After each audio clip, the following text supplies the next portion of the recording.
پیارے دوستو، ہمارا آج کا ٹاپک یہ ہے کہ ایک مسلمان آدمی کو غیر ملکیوں نے جہاز سے سمندر میں پھینک دیا۔ اس کے بعد اس کے ساتھ کیا واقعہ پیش آیا، اس کو سن کر آپ بہت حیران اور پریشان ہو جاؤ گے۔ اس لیے آپ ہماری ویڈیو کو آخر تک لازمی دیکھیں کہ ایک سمندری جہاز جس پر تجارت کا کافی سامان تھا اور تاجر بھی جہاز پر سوار تھے، اب سفر کے درمیان میں سمندر میں طوفان آ گیا تو طوفان آنے کی وجہ سے جہاز ڈگمگانے لگا، بالکل ڈوبنے کے قریب ہو گیا۔ تو جہاز کے کپتان نے سب کے سامنے ایک تجویز پیش کی۔ اس نے کہا کہ دیکھیے، جہاز کے اوپر سامان بہت زیادہ ہو گیا ہے، اس وجہ سے ہمیں سب لوگوں کے سامان میں سے کچھ نہ کچھ حصہ سمندر میں پھینک دیا جائے تو جہاز کا وزن تھوڑا ہلکا ہو جائے گا، ہم آسانی کے ساتھ کنارے لگ جائیں گے،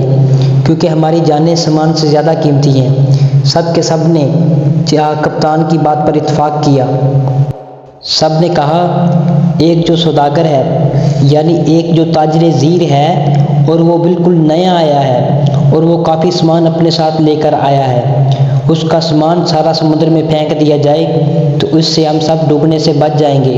یعنی اس کا جتنا بھی سامان ہے سارا سمندر میں پھینک دیا جائے تو ہمارا جہاز آسانی کے ساتھ کنارے لگ جائے گا۔ سب تاجروں نے اسی بات پر اتفاق کیا اور اس کا سارا سامان پھینک دینے کا ارادہ کیا، لیکن جس کا سامان پھینک دینے جانے والا تھا اس نے کہا میرے اکیلے کے سامان کو نہ پھینکا جائے، بلکہ سب کے سب تاجروں میں سے تھوڑا سا حصہ سمندر میں پھینک دیا جائے، اس سے نقصان بھی سب پر برابر تقسیم ہو جائے گا، سب کی جانیں بھی بچ جائیں گی۔ لیکن جب سب تاجروں نے اس نئے سوداگر یعنی اس نئے تاجر زیر کے خلاف بغاوت شروع کر دی، اس سے لڑائی جھگڑا کرنا شروع کر دیا، جھگڑا اتنا بڑھ گیا کہ سب تاجروں نے مل کر اس نئے تاجر یعنی اس نئے سوداگر کو سامان کے ساتھ اٹھا کر سمندر میں پھینک دیا۔ پھر اس سوداگر نے سمندر کے پانی میں اپنا سفر جاری رکھا،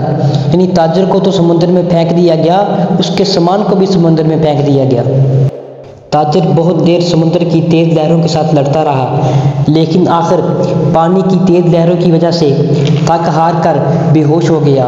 لیکن کچھ دیر کے بعد اسے ہوش آئی تو اسے معلوم ہوا کہ سمندر کی تیز لہروں نے اسے کسی ویران ذخیرے پر لا کر کنارے کر دیا۔ وہاں انسان نہ انسان کی ذات، دور تک کوئی چیز کوئی ٹھکانہ نہ تھا، بس چھوٹا سا ایک جنگل اور پانی ہی پانی تھا۔ سوداگر بڑی مشکل سے اٹھا،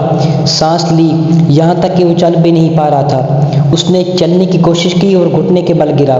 ہاتھ اٹھا کر آسمان کی طرف دیکھنے لگا اور کہنے لگا یا اللہ، اتنی مشکل صورتحال میں میرا ساتھ دے، میری مدد فرما۔ کئی دن وہاں تاجر درخت کے پتے کھا کر اور وہ تاجر کسی نہ کسی چیز کا شکار کر کے اپنی زندگی بسر کرتا رہا، لیکن ایک دن اس سوداگر کو یعنی اس تاجر زیر کو ایک میٹھی ندی کا پانی ملا۔ پھر وہ تاجر اس جنگل سے اس میٹھی ندی کا پانی پیتا رہا اور اس تاجر نے رات کی سردی اور دن کی گرمی سے بچنے کے لیے جنگل سے لکڑیاں اکٹھی کی اور اس لکڑیوں سے ایک چھوٹی سی جھونپڑی تیار کی تاکہ وہ اپنے آپ کو دن کی گرمی اور رات کی سردی سے خود کو بچا سکے۔ اور ایک دن ایسا ہوا کہ وہ اپنے لیے کھانا پکا رہا تھا، اس نے جھونپڑی میں آگ جلائی، اس کی جھونپڑی لکڑی کی تھی جس کی وجہ سے وہ جلنے لگی۔ اس نے بہت کوشش کی آگ بجھانے کی، لیکن کچھ ہی دیر میں اس کی ساری جھونپڑی جل کر راکھ ہو گئی۔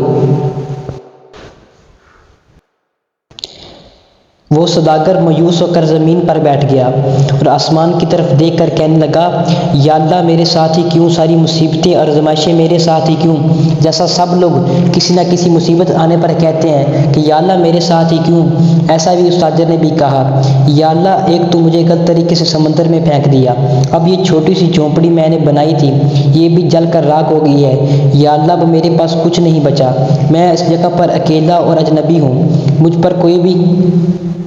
یا اللہ یہ مصیبتیں اور پریشانیاں مجھ پر کیوں ٹوٹ پڑی ہیں؟ اور بہت سی باری اس تاجر نے اللہ تبارک و تعالیٰ کی بارگاہ میں کی، لیکن اس رات وہ سوداگر غم کے مارے رات کو بھوکا ہی سو گیا۔ لیکن اس تاجر کو یہ نہیں معلوم تھا کہ صبح کو ایک حیرت انگیز واقعہ اس کا انتظار کر رہا ہے۔ جب صبح کو اٹھا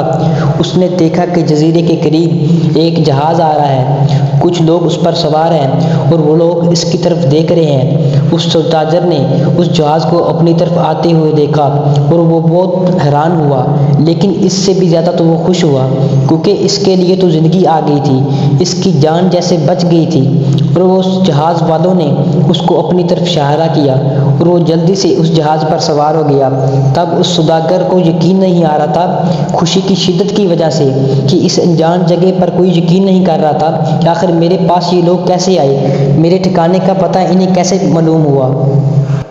سوداگر سے ان جہاز والوں نے دریافت کیا، ایک بات مجھے بتاؤ، تم کیسے پتہ چلا کہ میں یہاں ہوں؟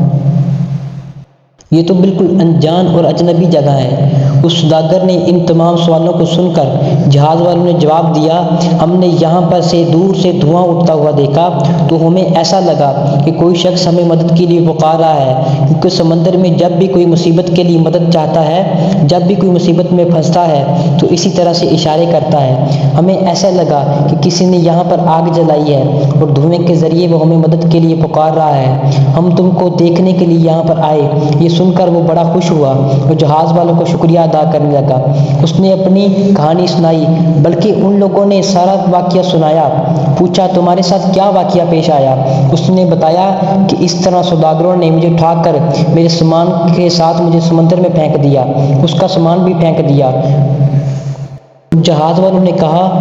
تم ہمیں اس جہاز کے بارے میں بتاؤ جنہوں نے تمہیں سمندر میں پھینک دیا تھا۔ انہوں نے کہا کہ ہم تمہیں یہ بتا دیں کہ جہاز اپنی منزل تک پہنچا نہیں، بلکہ سمندر کے لٹیروں نے اس جہاز پر حملہ کر دیا، پورا سامان لوٹ لیا، سارے تاجروں کو قتل کر دیا، صرف تم اکیلے ہی بچ گئے ہو، پتہ نہیں تم کس طرح بچ گئے ہو، اللہ نے تمہیں بچا لیا۔ جب سوداگر نے یہ بات سنی اور سنتے ہی زور و قطار رونا شروع کر دیا، وہی سجدے کی حالت میں گرا اور روز و قطار رونا شروع کر دیا، کہنے لگا یا اللہ تیرے کام اور تیرے فیصلے بہتر ہوتے ہیں، تو جو بھی کرتا ہے اپنے بندوں کی بہتری کے لیے کرتا ہے، بس ہم ہی بے صبرے ہو جاتے ہیں، ہم اندھے ہو جاتے ہیں، ورنہ بعد میں تو پتہ چل ہی جاتا ہے جو تیرا فیصلہ تھا بہتر ہی تھا۔ میرے بہنوں بھائیوں، اگر آپ کے حالات بگڑ جائیں تو آپ خوف زدہ نہ ہوں، بس اتنا یاد رکھیں خدا کے ہر کام میں حکمت ہوتی ہے۔ آپ کا کوئی کام رک جائے، آپ کی کشتی بھنور میں پھنس جائے، آپ کی جھونپڑی جل کر راکھ ہو جائے، تو یاد رکھیے کہ خدا آپ کا اچھا انتظام کر رہا ہے۔ دوستو، اگر آپ اپنے دل کو سکون دینا چاہتے ہیں، یعنی دنیا آخرت کی عافیت چاہتے ہیں، تو صرف اللہ کا ذکر کریں، کیونکہ وہی ایک ذکر ہے جو ہماری شیطان سے حفاظت فرماتا ہے، ہمارے نفس کو قابو میں رکھتا ہے۔ ہمیں ہر نماز میں اللہ تبارک و تعالیٰ کی تعریف کرنی چاہیے، اور تعریف میں آپ اللہ تعالیٰ کے ناموں کی تعریف کر سکتے ہیں کہ تو اے اللہ تو کریم ہے، تو رحیم ہے، تیرے حکم سے ہی دنیا چلتی ہے، اے اللہ تو ہر چیز پر قادر ہے۔ اور معافی مانگنے والا شخص اللہ تعالیٰ کو بہت پسند ہے، اس اللہ تعالیٰ سے معافی مانگنے والا شخص اللہ کے بہت قریب ہوتا ہے۔ آپ رو رو کر گڑ گڑا کر اللہ سے معافی مانگ سکتے ہیں۔ اللہ تبارک و تعالیٰ نیک لوگوں کی مدد فرماتا ہے، اللہ انصاف فرماتا ہے، اللہ ان لوگوں کی مدد کرتا ہے جو ان کے پیغمبروں کی بات مانتے ہیں۔ اسلام میں صبر کی بہت فضیلت آئی ہے۔ قرآن میں فرمایا گیا ہے کہ صبر کرنے والوں کے ساتھ اللہ ہوتا ہے۔ صبر یہ ہے کہ آپ کوئی بھی چیز، آپ کی کوئی بھی کتنی بھی بڑی چیز ہو کیوں نہ ہو، ہاتھ سے جاتی رہے، ہمیں ہمت نہیں ہارنی چاہیے اور نہ ہی رونا چاہیے، بلکہ اللہ کے فیصلے پر راضی رہنا چاہیے اور یقین رکھنا چاہیے۔